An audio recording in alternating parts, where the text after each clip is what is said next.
Did you know that there are over 3,000 varieties of tea in the world? And today we're going to talk about one of my absolute favorite types of tea, which is English black tea. Black tea is an unfermented tea, which means that it's fully oxidized. It's made from the Camellia sinensis plant, just like all teas, and it's named for its dark color, which comes from the oxidation process. Black tea can be enjoyed hot or cold and is often served with milk and sugar. Now let's get into the history of this beloved beverage. The story of black tea began in 1839 when the British discovered that their prized tea plants were not getting enough sunlight in the shade-grown gardens of China.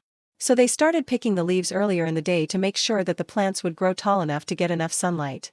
This ended up creating a surplus of tea leaves, so they started fermenting them to make them last longer. Voila, black tea was born. Soon after, black tea became very popular in England and people started drinking it all over the empire. In India, black tea is known as the king of teas because it has full strength and has a robust flavor that can stand up to milk and sugar.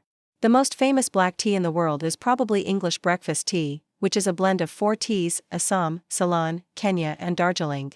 These teas are grown in different parts of the world and each one brings its own unique flavor to the blend. Assam is a strong, malty tea from India. Ceylon is a citrusy, vibrant tea from Sri Lanka. Kenya is a bold, brisk tea with a hint of fruitiness and Darjeeling is a light, floral tea with a muscatel flavor. Together, they create a well-balanced, robust and refreshing tea that's perfect for breakfast. English black tea is often served with milk and sugar, and there's a traditional way of making it called the English breakfast. Pour boiling water over the tea leaves in a teapot and let it steep for 5 minutes. Then add milk and sugar to taste. Some people like to use a tea strainer to make sure that the tea leaves do end up in their cup, while others prefer to leave them in for a more robust flavor. Personally, I like to use a tea bag so I don't have to worry about any of that.